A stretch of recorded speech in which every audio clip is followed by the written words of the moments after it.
Hello दोस्तों, मेरे YouTube channel पर आपका स्वागत है। तो चलिए कहानी शुरू करते करने चलोगे तो प्लीज़ चैनल को लाइक जरूर शेयर करिए। मित्तल एंड चावला हाउस में नित्या के थप्पड़ मारने पर करण उसके हाथ को मजबूती से पकड़ बिस्तर पर उसके होठों पर जबरदस्ती किस करने लगता है। नित्या करण को खुद से दूर करने लगती है, कोशिश करने लगती है तो करण उसके दोनों हाथों को अपने एक हाथ में पकड़ उसके कमर को कस कर दबाता है, जिससे नित्या की एक आह निकल जाती है और उसका मुंह खुल जाता है, जिस पर करण नित्या के जीभ को जोर जोर से सक करने लगता है। दर्द से नित्या के आंसू बहने लगते हैं और जब करण को हल्का ब्लड का एहसास होता है तो नित्या को धक्के के साथ छोड़ देता है और गुस्से में बाथरूम की तरफ जा दरवाज़ा बहुत जोर से बंद करता है तो नित्या अपनी आंखें कसकर बंद कर लेती है। करण गुस्से में चिल्लाते हुए मिरर में अपना हाथ दे मारता है तो मिरर टूटकर चकनाचूर हो जाता है। करण वहीं बाथटब में आकर बैठ जाता है। उसके हाथों से खून निकल रहा था। तभी एक ऑडी आकर उस घर के बाहर रुकती है। उस गाड़ी से एक 22 साल की लड़की, जिसके बाल कंधे तक थे, आधे बालों का पोनीटेल बांधे, अपना चश्मा निकालकर बॉडीगार्ड की तरफ फेंकती है तो बॉडीगार्ड उसे कैच कर लेता है, जिस पर वो लड़की बॉडीगार्ड को आंख मारते हुए घर की तरफ अपने कदम बढ़ा देती है। बॉडीगार्ड उसे देखकर मुस्कुराने लगते हैं। वो लड़की अंदर जाकर इधर उधर नज़र घुमाते हुए बोली, कोई है यहाँ पर या शमशान घाट की तरह ये घर अभी भी खाली पड़ा हुआ है, जहाँ पर कोई चीता भी जलने के लिए लेकर नहीं आता?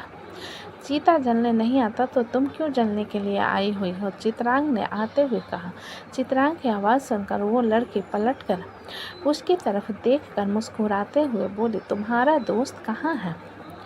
चित्रांग बिना किसी भाव से के उसके लड़के को देखते हुए बोला, आरोही, तुम्हारा भाई अपने बेडरूम में है, लेकिन मेरा सैया सुपरस्टार तो नीचे है ना, तो चले? आरोही ने चित्रांग के टाई पर उंगली घुमाते हुए कहा, जिस पर चित्रांग अपने हाथ को उसके हाथ से ले ठीक से कर रखते हुए वो आरोही को खुद से दूर करके बोला, मैंने देखा तुम कैसे बॉडीगार्ड को आंख मार रही थी। आरोही, जो कि ब्लैक शर्ट और नीचे ब्लैक पैंट के साथ ब्लैक लेदर शूज में फुल लड़कों की गेटअप में थी। चित्रांग बात पर बोली, पिछले 1 महीने से तुम लोगों ने मेरे नाक में दम करके रखा था और अब जब मैं वापस आई हूँ तब कुछ करने का मौका भी नहीं देते। चित्रांग आरोही की बात सुनकर बोला, मेरे साथ तो कुछ करने दूंगा नहीं, क्योंकि तुम एक ऐसी औरत हो जो मेरी इज्जत कभी भी लूट सकती है। जिसे सुनकर आरोही मुंह बनाते हुए बोले, मैं जब मर जाऊंगा ना तब तुम्हें मेरा एहसास होगा। कहते हैं ना, हम जिसे प्यार करते हैं वो हमारे प्यार की कदर नहीं करता। तुम भी बिल्कुल वैसे ही हो। तुम्हारे फैमिली वाले तुम्हारे लिए लड़का देखना शुरू कर रहे हैं। चित्रांग ने आरोही को देखते हुए कहा, जिस पर आरोही अपनी मुट्ठी मजबूती से बंद करके बोली, मैं उस हरामी के पिल्ले को गोली मार दूंगी। चित्रांग गहरी सांस ले जाते हुए बोले, जैसे तुम्हारी मर्जी। आरोही दौड़ कर आती है और चित्रांग के पीठ पर चढ़ जाती है, जिस पर चित्रांग उसके पैरों को होल्ड करते हुए गुस्से से कहता है, आरोही, ये क्या बदतमीजी है? बदतमीजी नहीं है सैया जी, हम तो बस आस्की लड़ाने की कोशिश कर रहे हैं। आरोही ने अपना हाथ चित्रांग के गले में लपेट उसके कंधों पर सिर रखते हुए कहा। चित्रांग आरोही के पैर को छोड़कर बोला, आरोही, हम दोनों एक नहीं हो सकते। तुम्हें यह बात समझ क्यों नहीं आती? ये सुन आरोही चित्रांग की पीठ से उतर उसके सामने आकर बोली, क्यों, क्या तुम मुझसे प्यार नहीं करते? चित्रांग अपनी नज़रें फिराते हुए बोला, नहीं करता। आरोही चित्रांग के चेहरे को पकड़ अपनी तरफ करते हुए बोली, चित्रांग मित्तल, मेरी आंखों में आंखें डालकर कहो कि तुम मुझसे प्यार नहीं करते। चित्रांग आरोही की आंखों में आंखें डालकर बोला, मैं तुमसे प्यार नहीं करता। आरोही चित्रांग के जवाब पर उसे एक थप्पड़ मार देती है और उसे धक्का देते हुए गुस्से से कहती है, मर जाओ, तुम मार में जाओ। तुम्हारा हर बार का रिजेक्शन मुझे तोड़ देता है। सब उन लोगों के कारण हो रहा है ना। मैं उन सबको बता दूंगी कि तुम कौन हो। चित्रांग आरोही के दोनों हाथों को पकड़ उसके कमर से लगा उसके जबड़े को कसकर पकड़ते हुए बोला, आरोही, बहुत एहसान है चावला परिवार के मुझ पर, इसलिए मुझे मजबूर मत करो, समझी? और दोबारा अगर ये बकवास तुमने की ना तो मुंह तोड़ दूंगा तुम्हारा। कम से कम इस बहाने छुओ को तो नहीं। आरोही ने नम आंखों से कहा, जिसे सुनकर चित्रांग आरोही के खुद से दूर करते हुए बोला, जाओ यहाँ से, जब भी आओगी मूड खराब कर देती हूँ। आरोही चित्रांग के पीठ पर लात मारते हुए बोली, क्यों नहीं? तुम्हें वो हॉट और सेक्सी लड़कियाँ पसंद है जो छोटे छोटे कपड़े पहनकर तुम्हारा मन बहलाती है। हो, बिल्कुल सही समझी तुम। मुझे वैसी लड़कियां पसंद है जिनके लंबे बाल होते हैं और वो छोटे कपड़े पहनकर मेरे सामने आती है। तुम उनमें से नहीं होना तो निकलो यहाँ से। चित्रांग ने चाहते हुए कहा, जिस पर आरोही पीछे से चिल्लाते हुए बोली, तुम मरने के बाद नर्क में जाओगे चित्रांग मित्तल। चित्रांग आरोही की बात को इग्नोर करते हुए घर से निकल गार्डन की तरफ चला जाता है। उसके जाने के बाद आरोही गुस्से में चिल्लाते हुए बोली, भाई कहाँ हो आप? लेकिन आरोही को कोई जवाब नहीं मिलता, जिस पर वो सीढ़ियाँ चढ़ते हुए करण के कमरे में दिन दहाड़े घुस जाती है और बिस्तर पर बैठी नित्या को देखकर हैरान हो जाती है। नित्या खुद भी आरोही को कंफ्यूजन में देखते हुए बोली, कौन हो तुम? आरोही अपने कदम नित्या की तरफ बढ़ाते हुए बोली, वही तो मैं पूछना चाहती हूँ, तुम कौन हो और यहाँ पर क्या कर रही हो? तभी वॉशरूम का दरवाज़ा खुलता है और करण बाहर आता है और उसकी नज़र सीधा आरोही पर जाती है, जिसे देख वो गहरी सांस लेते हुए कहते हैं, तुम यहाँ क्या कर रही हो? आरोही करण को घूरते हुए बोली, ये सवाल तो मैं भी पूछ सकती हूँ ना आपसे। ये मेरा घर है और जिस बेडरूम में तुम खड़ी हो वो मेरा बेडरूम है, तो मैं अपने बेडरूम में रहूँगा ना। करण ने जवाब दिया, जिसे सुनकर आरोही अपना सिर हिलाते हुए बोली, तो मुझे पता है ये आपका बेडरूम है, आपका घर है, तो ये औरत कौन है? तमीज़ से बात करो, औरत नहीं है, वो लड़की है, करण ने दांत पीस कर कहा। जिसे सुनकर आरोही नित्या को ऊपर से लेकर नीचे तक देखते हुए बोली, कौन हो तुम? नित्या अजीब नज़रों से करण को देखने के बाद आरोही से बोली, नित्या मित्तल। आरोही नित्या के नाम को सुनकर आंखें बड़ी कर करण की तरफ देखते हुए बोली, भाई ये वही है ना जो Chitrang? Shut up Arohi and get out of here. Karan ने आरोही की बात को बीच में काटकर आरोही अपनी मुट्ठी मजबूती से बंद कर नित्या के सामने आकर बोली, तुम किसके किसके कितने करीब रहती हो आई डोंट केयर, लेकिन मेरे भाई को अगर चोट पहुंचाने की कोशिश की ना तो मेरा भाई भी तुम्हें नहीं बचा पाएगा, जान से मार दूंगी तुम्हें। नित्या आरोही की बात सुन अपनी आंखें छोटी करके बोली, एक्सक्यूज़ मी, मुझे धमकी देने से पहले अपने इस पागल भाई को समझाओ कि मुझे ज़बरदस्ती यहाँ पर न रखकर मुझे छोड़ दे। आरोही कुछ करते उससे पहले करण उसके हाथ को पकड़कर बोला, निकलो मेरे कमरे से और दोबारा मेरी बीवी के आसपास भी मत दिखना। आरोही हैरानी से करण की तरफ देखते हुए बोली, व्हाट, आपने शादी कर ली, वो भी इस चुड़ैल से? आप अपनी ज़िंदगी खुद बर्बाद कर रहे हो भाई।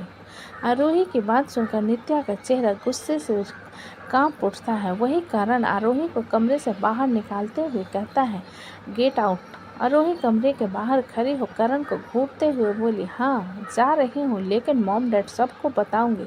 अच्छी बात है, उनकी बहू की मुँह दिखाई हो जाएगी, बुला लो। करण ने दरवाज़ा मुंह पर बंद करते हुए कहा। आरोही एक लात कमरे के दरवाजे पर मारकर गुस्से से नीचे की तरफ चली जाती है। करण मुड़कर नित्या की तरफ एक नज़र देखने के बाद क्लोजेट की तरफ जाने लगता है, जिस पर नित्या कहती है, यही बस एक बेइज्जती होनी बाकी रह गई थी। करण नित्या के सामने आकर उसके बालों पर हाथ फेरते हुए बोला, मेरी छोटी बहन है, वो मतलब तुम्हारी ननद है, और तुम्हें बेहतर तरीके से पता होगा कि ननद को कैसे संभाला जाता है। आफ्टर ऑल तुम भी तो किसी की ननद थी। हाँ थी और अभी भी हूँ, लेकिन मैंने कभी अपनी भाभी से ऐसी बदतमीजी नहीं की, बल्कि उनसे प्यार करती थी और अभी भी करती हूँ। नित्या ने करण के हाथ को झटकते हुए कहा, जिसे सुनकर करण नित्या के जबड़े को कसकर पकड़ते हुए बोला, हमेशा याद रखना, कोई मुझसे तेज आवाज़ में बात करे ना। आरोही उसे बर्बाद करने से पहले नहीं सोचती, मैं भी नहीं रोकता उसे। तुम जरा संभल कर रहना उससे, उसका गुस्सा बड़ा खतरनाक है, बाकी तुम समझदार हो। इतना कहकर करण नित्या के चेहरे को थपथपा क्लोजेट की तरफ चला जाता है। नित्या बस जाते हुए करण को नफरत से घूरती हुई रह जाती है।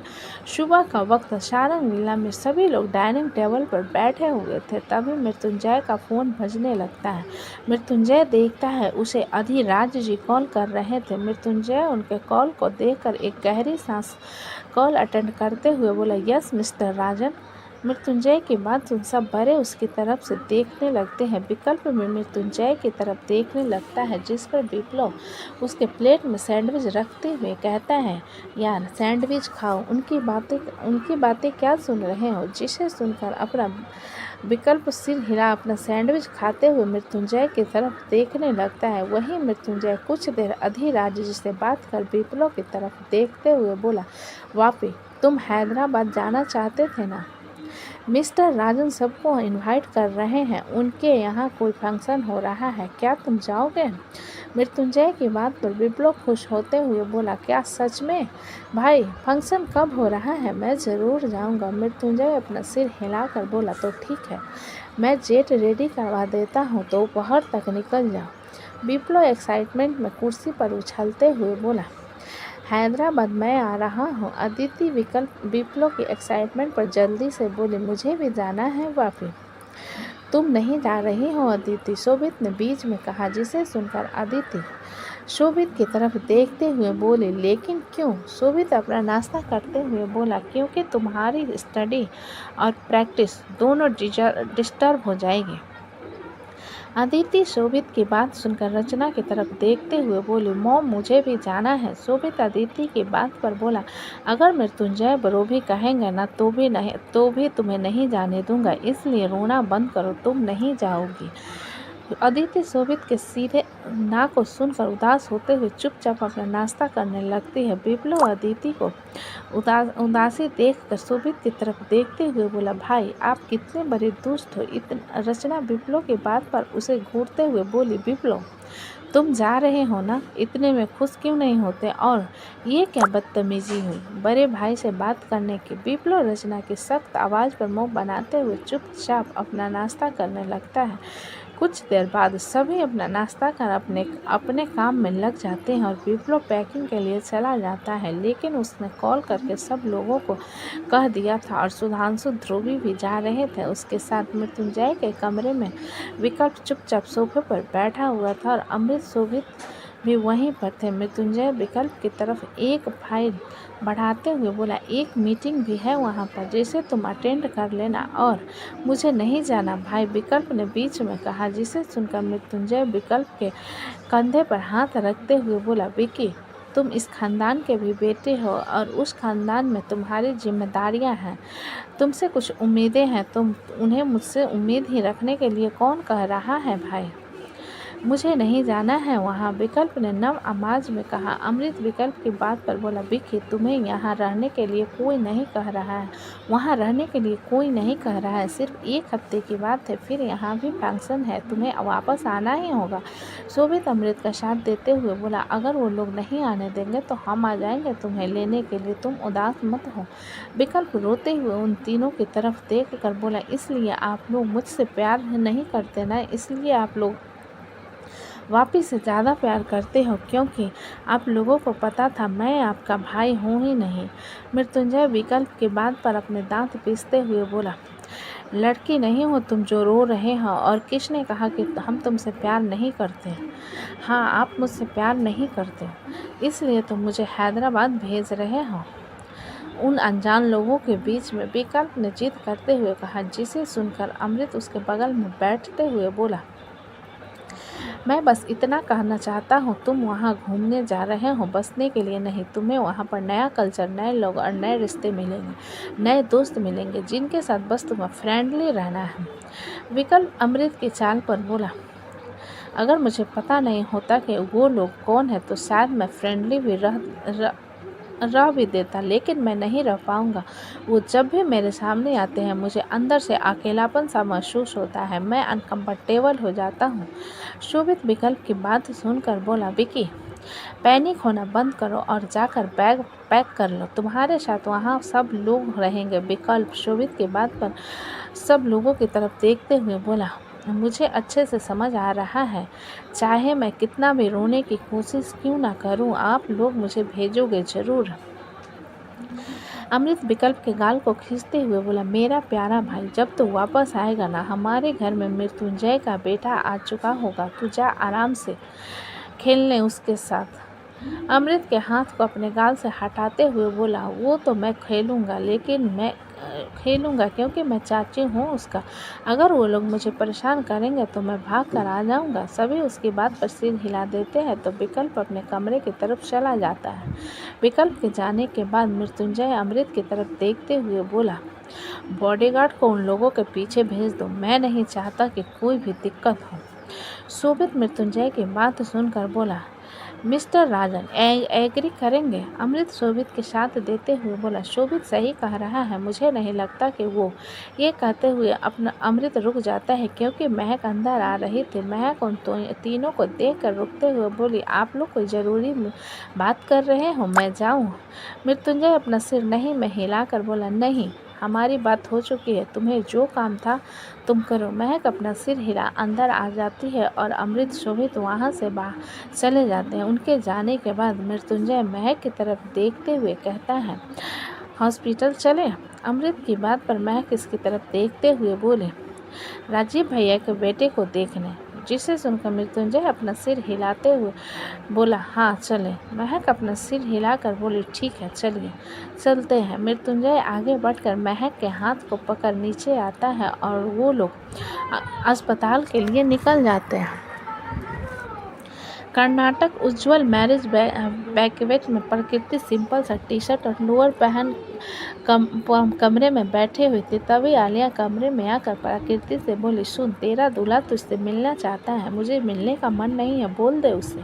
प्रकृति ने सीधा सा जवाब दिया, जिसे सुनकर आलिया हैरान होते हुए बोली, तू पागल हो गई है क्या? बंदा तुझे इतना पसंद करता है और पिछले एक हफ्ते से तुम दोनों की बात भी तो कर रहे हो, फिर भी तुझे इंटरेस्ट नहीं आया?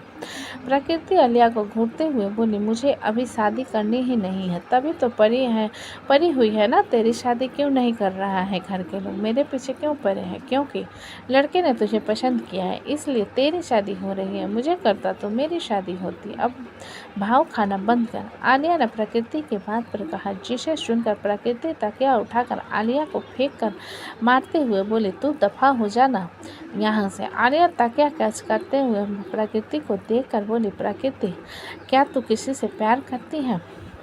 क्योंकि मैं पहली बार तुझे ऐसे देखा है। प्रकृति की आंखों में नमी तैर जाती है, लेकिन उसकी आंखों के सामने फिर से वो लड़की आ जाती है जो ऋतिक के साथ बेडरूम में थी, जिसे याद करके प्रकृति अपनी मुट्ठी मजबूती से बंद करते हुए कहती है, नहीं करती मैं किसी से प्यार, न तू निकल यहाँ से। आलिया मुँह बनाते हुए, पता नहीं बेचारा कॉर्नवालिस कैसे तेरे साथ रहेगा, तो बहुत घमंडी है। जिसे सुनकर प्रकृति अपने दांत पीसते हुए बोली, कर लिया मेरी तारीफ, अब निकल यहाँ से। आलिया इरिटेट होकर उसके कमरे से बाहर चली जाती है। तभी कोई उसके कमरे का दरवाज़ा खटखटाता है, जिस पर प्रकृति चिल्लाते हुए कहती है, मुझे परेशान मत करो, मुझे अकेला रहने दो। जिस पर दरवाजे से एक शांत आवाज़ आती है, hello, did I brother you? उस आवाज़ को सुन प्रकृति को सिर उठाकर सामने देखती है, जहाँ पर एक गोरा चिट्टा हेजल आइज वाला सुंदर सा लड़का खड़ा हुआ था। उस लड़के को देख प्रकृति ठीक से बैठते हुए बोला, मिस्टर शास्त्री? कॉर्नवालिस प्रकृति की बात पर बोला, कैन आई कम इन? प्रकृति अपना सिर हिलाते हुए बोली, यह। कॉर्नवालिस अंदर जाकर प्रकृति की तरफ देखते हुए बोला, आप काफ़ी एंग्री थी। प्रकृति अपना सिर नहीं में हिलाकर बोली, नहीं, मैं सारे रिचुअल फॉलो कर रही थी। कॉर्नवालिस हल्का सा मुस्कुरा कर बोला, you are so beautiful. Prakriti Cornwallis की बात पर बोला, do loves only matter to marry someone? Cornwallis अपना सिर नहीं में हिलाकर बोला, no, it is also important to have to goodness and talent, and you think I have both? प्रकृति ने सवाल किया, जिसे सुनकर कॉर्नवालिस बोला, no, this is our arrange marriage, there will be some problems, but will understand you. The one who should have understood did not understand. What will you understand? प्रकृति ने खुद में कहा। प्रकृति को खुद में बात करता हुआ देख कॉर्नवालिस बोला, today we will get engaged and married. ऐसी कोई बात जो मुझे पता न हो, यू टेल मी, या जो आप जानना चाहती हो मुझसे पूछ लो। प्रकृति कुछ कहते उससे पहले वहाँ पर अभिलाष जी और भास्कर आ जाते हैं। अभिलाष जी कर्नवालिस को देखकर बोले, you have meet nature haven't you? Cornwallis Abhilash ji की बात पर अपना सिर हिलाते हुए बोला, yes uncle, found. Bhaskar Cornwallis की बात पर बोला, all the ritual will start in some time, so go and get ready. Cornwallis Bhaskar की बात पर अपना सिर हिला प्रकृति की तरफ देख कर बोला, see you at our engagement bye. Prakriti Cornwallis इसकी बात पर अपना सिर हिला देती है और कर्नवालिस वहाँ से चला जाता है। उसके जाने के बाद प्रकृति अभिलाष जी की तरफ देखते हुए बोली, क्यों पप्पा, भाई की शादी नहीं हुई, आलिया की शादी नहीं हुई, मेरी शादी क्यों कर रहे हो आप लोग? भास्कर प्रकृति की बात सुनकर बोला, क्योंकि तुम जिससे शादी करना चाहती हो वो तुम्हारे लायक नहीं है। प्रकृति भास्कर की बात पर उसकी तरफ देखते हुए बोले, आपको बहुत पता है भाई, कौन मेरे लायक है और कौन नहीं। अभिलाष जी प्रकृति की बात पर उसे घूरते हुए बोले, तुम्हारा दिमाग खराब हो गया है। एक माता पिता अपने औलाद के लिए सबसे बेहतर जीवन साथी चुनता है और तुम उस गुंडे के साथ रहना चाहती हो। प्रकृति अभिलाष जी की बात पर बोली, मैं किसी के साथ नहीं रहना चाहती, मैं अपने सपनों को जीना चाहती हूँ पप्पा। जैसे राजवीर, आलिया दी, भास्कर भाई सब जी रहे हैं, इस तरह मैं भी जीना चाहती हूँ। भास्कर प्रकृति की बात पर बोला, प्रकृति गलती मेरी है जो मैंने तुम्हें खतरे में डाला और अब मैं तुम्हारी जान को खतरे में नहीं डालना चाहता। इसलिए कर्नवालिस बहुत अच्छा लड़का है, उसका बैकग्राउंड बिल्कुल साफ है, पुलिस अधिकारी है और वो तुम्हें बहुत खुश रखेगा। प्रकृति भास्कर की बात सुनकर बोली, सवाल तो मेरे मन में भी बहुत सारे हैं भाई, मैंने तो नहीं पूछा आपसे कोई भी सवाल, तो आप मुझसे पीछा छुड़वाने के लिए मुझे किसी और के पास क्यों भेज रहे हो? अभिलाष जी की प्रकृति को घूरते हुए बोले, बस बहुत हुआ, शादी की तैयारी हो रही है, आज तुम्हारी सगाई और शादी दोनों है, इसलिए चुपचाप रेडी हो जाओ और मुझे कोई बकवास नहीं सुनना। प्रकृति व्यंग भरी मुस्कान के साथ बोली, पहले यकीन नहीं हो रहा था उसकी बातों पर, लेकिन आप दोनों के रिएक्शन को देखकर साफ पता चल गया कि आप दोनों देशद्रोही हो। अभिलाष जी प्रकृति के गाल पर एक तमाचा जड़ देते हैं, जिस पर प्रकृति अपनी मुट्ठी मजबूती से बंद कर नम आंखों से अभिलाष जी की तरफ देखते हुए कहती है, ऐसा क्यों किया पप्पा? ऐसा नहीं करना चाहिए था आपको। आपने कितने लोगों की ज़िंदगी बर्बाद की। अभिलाष जी प्रकृति के आंसू को इग्नोर करते हुए भास्कर से बोले, आलिया और बाकी लोगों को भेजो, दिन ढल रहा है, इसे रेडी करे, बकवास कर रही है। इतना कहकर अभिलाष जी प्रकृति के कमरे से बाहर चले जाते हैं। भास्कर अभिलाष जी के जाने के बाद प्रकृति की तरफ देखकर बोला, वो तुमसे कोई प्यार नहीं करता, वो सिर्फ हमसे बदला लेने के लिए तुम्हारा इस्तेमाल कर रहा है। इस बात को समझो और चुपचाप कर्नवालिस से शादी कर लो, अमेरिका सेटल हो जाओ। इतना कहकर भास्कर प्रकृति के कमरे से बाहर चला जाता है। प्रकृति अपनी मुट्ठी मजबूती से बंद कर लोगों की जाता हुआ देखती रह जाती है। इधर शाम का वक्त हैदराबाद में राजन, हवेली, विकल्प, विप्लव, रिया, बॉबी, कुणाल, शुभ, ध्रुवी और सुधांशु सभी लोग अधिराज जी के बुलाने पर हैदराबाद आए हुए थे। 5 गाड़ियां एक बड़े से गेट को पार करते हुए अंदर आती हैं, जिनमें से वो सभी बाहर आते हैं। विकल्प के गाड़ी के बाहर आते ही ढोल ताशे बजना शुरू हो जाते हैं। विप्लव स्वागत को देखकर आंखें बड़ी कर विकल्प की तरफ देखते हुए बोला, क्या हम राजन अंकल के लिए इतने इम्पोर्टेंट हैं? विकल्प विप्लव की बात सुन सामने से आ रहे अधिराज जी की तरफ देखते हुए बोला, मैंने कहा था ना आपसे ये सब मत कीजिएगा। जिसे सुनकर अधिराज जी विकल्प के सामने आकर बोले, कैसे नहीं करता, 24 साल बाद राजन खानदान का वारिस वापस आ रहा है। विप्लव अधिराज जी की बात पर उसके सामने आते हुए बोला, क्या आपका बेटा आ रहा है? लेकिन कहाँ है? तभी करीब 55 साल की एक औरत, जिन्होंने कुंदन के गहने और बनारसी साड़ी पहन रखी थी, अपने हाथों में आरती की थाली लिए बाहर आती है और विकल्प के माथे को तिलक कर उसकी आरती उतारते हुए कहती है, तुम्हारा स्वागत है बेटा। विकल्प उनकी बात पर थोड़ा सा अनकंफर्टेबल होकर बोला, ये सब मत कीजिए। जिसे सुनकर वो औरत मुस्कुराते हुए बोली, अभी तो बस शुरुआत है। तुम्हारे लिए भगवान जगन्नाथ के मंदिर में हम लोगों ने बड़ा यज्ञ आयोजित किया है, तुम्हारी लंबी उम्र के लिए।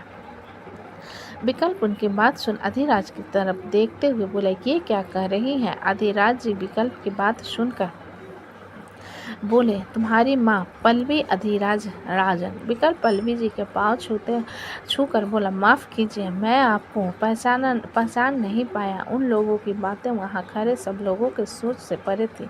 विप्लव भी हैरान से विकल्प की तरफ देख रहा था। विप्लव फटी आंखों से विकल्प की तरफ देखते हुए बोला, भाई ये क्या हो रहा है? तुम्हें नहीं पता यहाँ पर क्या हो रहा है? इस घर में इस घर के वारिस का स्वागत किया जा रहा है और ये सिर्फ शुरुआत है। आगे आगे देखो होता है क्या। एक घमंड भरी आवाज़ आती है। सभी लोग हवेली के तरफ दरवाजे की तरफ देखते हैं जहाँ पर एक 20 साल की लड़की, जिसने सिंपल सा लोअर और ऊपर शर्ट पहन रखा था, अपने बालों को क्लच करे एटीट्यूड में खड़ी हुई थी। वो लड़की चलते हुए आकर अधिराज की तरफ देख विकल्प की तरफ इशारा करते हुए बोली, मैं अब्बाई ना अन्ना, ये लड़का मेरा बड़ा भाई है।